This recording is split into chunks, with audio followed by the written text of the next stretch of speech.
Smo nomadska družina, pravi nekdanji košarkar Jaka Lakovič, ki zadnja leta deluje kot trener. Po koncu bogate športne kariere se je podal v Barcelono, se nato preselil v nemški Ulm, trenutno pa živi in dela na kanarskem otoku Gran Canaria. Na vsaki od teh postaj si je ustvaril svoje gnezdo in vedno so ga na poti, poleg žene Elene in 3 otrok, spremljali tudi najljubši kosi pohištva, luči, slike in tako naprej. A pravi pristan družine Lakovič bo vedno Ljubljana. Tudi zato so si nasproti hiše njegovih staršev postavili svoj srčni dom. Ni pa to samo srčni dom, ampak je predvsem hiša, ki osupne. Je preprosta, ampak markantna, prostorna in tudi pametna, da jo lahko tale nomadska družina upravlja kar nadaljavo. Elena in Jaka, živijo, hvala, ker smo lahko gostje v vaši čudoviti hiši. Jaka, ampak na začetku menda ste oklevali glede lokacije oziroma gradnje te hiše. Kaj vas je zadrževalo?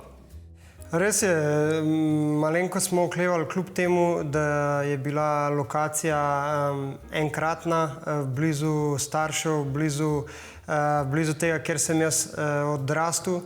Ampak, ker smo kot družina bolj nomadi, veliko potujemo, veliko smo zunaj Slovenije, smo prvotno iskali eno stanovanje v centru Ljubljane in na to smo se le odločili za tole parcelo in tu zgraditi naš dom.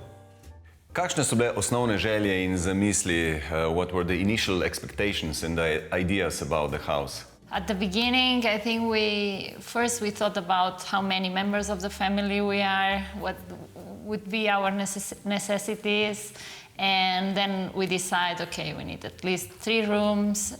I'm not from here, so we would probably have many visits, my parents, my brother, family, so we decided to build a guest house for them to feel comfortable. And then we knew that we wanted a lot of space outside because we have very active kids. We like them to be outside as much as they can. So yeah, those were our first goals, to build a house that adapts to our style of life. Jaka, v resnici smo zdaj v ulici, kjer ste tudi vi odraščali, in starši še vedno so vaši sosedje. Oče se je kar aktivno vklopil v gradnjo te hiše, ne? Ogromno. Pač dejstvo, da smo bili mi v tem obdobju v Nemčiji, imeti tu eno osebo, v tem primeru mojega očeta, v katerega 100% zaupamo. On je tudi kontroliral vsako fazo gradnje, bil prisoten vsak dan in imel pod nadzorom tudi na koncu vse račune, vse finance.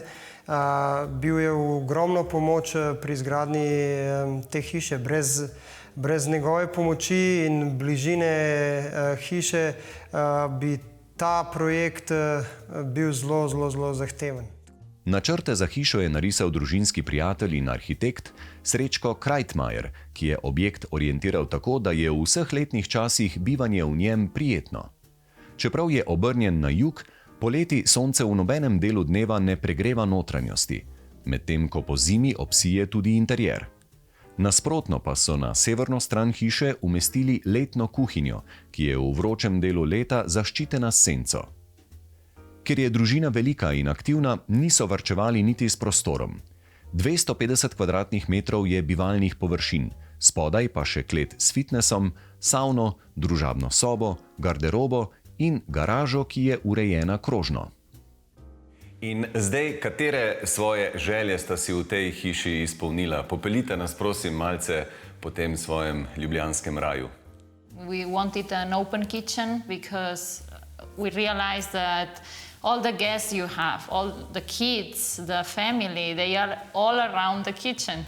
So why to close the kitchen when they can be like in the living room and they gather all together, like connected. I think connected. Yeah, we connected more. We could watch the kids because they were and are small and they need sometimes supervision. Kje ste še, Elena, pustili svoj odtis? Katere stvari ste še vi izbrali? Well, we chose mostly everything, no? Ja, mislim, da tvoje ideje so bile veliko tudi pri keramiki, parketu. The parquet, I like that since it's parquet, we go barefoot. I like that it looks nice, but also that the feeling was like you are stepping on a real wood and that nature feeling, you know. Then we, of course, when we knew the parquet, then you choose the ceramic, you choose the colors, and you put everything together and you see if you like it or not. It's as simple as it is. Just like this. No big deal. Kaj pa keramika, naprimer v kopalnicah? Tudi ta je zelo posebna. Jaka upravičeno gre nam bolj Eleno pri keramiki? Yeah. No, that have a meaning because I'm from Barcelona, and you know, one of our signs is like the hydraulic ceramic, like the hydraulic. It's called hydraulic because of the technique that it was made with. Yeah, and it's quite old ceramics. Like you can even find it in buildings there, but many who renovate cover it or throw it on the trash. So, but it's historical. It's beautiful. Družina Lakovič čas najraje preživlja v odprtem dnevnem prostoru, kjer se družijo, kuhajo, igrajo družabne igre. Prostor zaznamujejo tudi skrbno izbrana umetniška dela, ki v umirjeno barvno shemo vnašajo barvitost in živahnost. Grafike Miroslava Šuteja z naslovom Kaos so izbrali po priporočilu arhitekta. Serija grafik Marilyn Monroe, Andyja Warhola pa je družino spremljala že v njihovem začasnem španskem domu. Jaka, kako pa potem, ko prihajate v hišo oziroma ko ste odsotni, kako skrbite za ogrevanje, ohlajanje take hiše? Na to sem pa mogoče jaz najbolj ponosen. Ne najbolj ponosen, ker ideja niti ni bila tako moja, ampak sem zelo vesel, da smo šli v to, v hlajenje preko panelov, nadzorovanje hlajenja seveda preko panelov in seveda tudi v toplotno črpalko, ki nam omogoča, da je ta hiša zelo, zelo varčna. Tomaž, kako je lokacija te hiše vplivala na izbor toplotne črpalke? Kakšno je bilo sodelovanje, kakšne so bile želje investitorjev? Ja, s projektantom strojnih inštalacij smo začeli sodelovanje že takoj na začetku projektiranja strojnih inštalacij oziroma zasnove udobja objekta. Glede na lokacijo in pa arhitekturo, lokacija je pač na gosto poseljenem delu Ljubljane, so se na začetku sodelavci v tehničnem oddelku soočili z dokaj zahtevnim projektom, ampak smo zelo hitro vedeli, v katero smer bo šla zadeva. Kaj pa je bila tukaj osnovna dilema? Gosto naseljenem delu recimo je vedno potrebno pogledati, zdaj pač poznamo več vrst toplotnih črpalk in je potrebno pogledati, kakšni so pogoji, v kolikor bi se recimo izrabljali geotermalno energijo. Pri objektu Lakovič pa so bile zahteve in pa želje investitorja po modernem, maksimalno energetsko varčnem sistemu in pa hkrati po maksimalnem udobju za stanovalce. Na koncu je bila, bom rekel, tudi skupnimi močmi oziroma skupna odločitev, da je toplotna črpalka zemlja-voda optimalna izbira. Sistem zemlja-voda je eden izmed energetsko najbolj učinkovitih sistemov. To pomeni, da je toplotna črpalka priklopljena na zemeljski vertikalni kolektor, ki mu po domače rečemo tudi geosonda. Geosonda v času kurilne sezone črpa slanico oziroma glikol. Ta glikol veže temperaturo zemlje nase.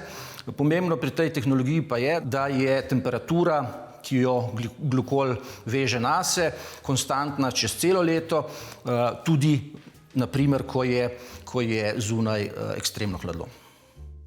Z geotermalnim sistemom so stroški ogrevanja in hlajenja v primerjavi z drugimi ogrevalnimi sistemi nižji vse do 70%, postopek vgradnje pa zelo hiter. Najprej se opravijo vrtalna dela, nato se vgradi geosonda, sledijo spremljevalna zemeljska dela, postavitev razdelilcev ter povezava do objekta in kotlovnice ter priključitev na sistem, ki se ga lahko upravlja tudi na daljavo. In sploh v primeru tukajšnje hiše je upravljanje na daljavo še toliko bolj zaželeno. Ampak kako to konkretno poteka? Poskrbeli smo, da lahko gospod Jaka, bom rekel, kjerkoli, kadarkoli, uravnava vse svoje parametre glede ogrevanja in hlajenja z brezplačno aplikacijo Multimatic. In s tem smo poskrbeli, da ko se družina po sezoni vrne v svoj ta prelepi dom, da je hiša vedno prijazna, udobna in na koncu koncev topla ali hladna. Ker pa Lakovičevi redko kdaj pridejo domov sami, saj imajo prijatelje od vse povsod, so zanje izdelali poseben apartma, ki ni del hiše. Je nekoliko odmaknjen od nje, zato lahko gostje v njem prespijo celo takrat, ko lastnikov ni. Tako hišo kot apartma pa obkroža urejen vrt, ki ga je načrtoval Tomaž Bavdež, seveda z mislijo, da bo čim bolj preprost za vzdrževanje. Elena, bi si tudi vi želeli več časa preživeti v Ljubljani, v Sloveniji? So yes, we are very fortunate to have this style of life, and as Jaka said before, we are kind of nomads right now because of Jaka's job, and I'm from Barcelona, so we have a house there. We have a house now in Gran Canaria, and we have a house in Ljubljana, but from the three of them, I would say that we consider this our home, not only because of the house, but also where it is. It's in Jaka's hometown and in the same street where he lived all his life, and we have family around, we have friends, neighbors. Once they told me what's the best of this house, and I say the neighbors. Wow. Really. Family and neighbors. For me, it's the best place where we could build a house. Okay. Hopefully that stays the same for a long time. Yeah.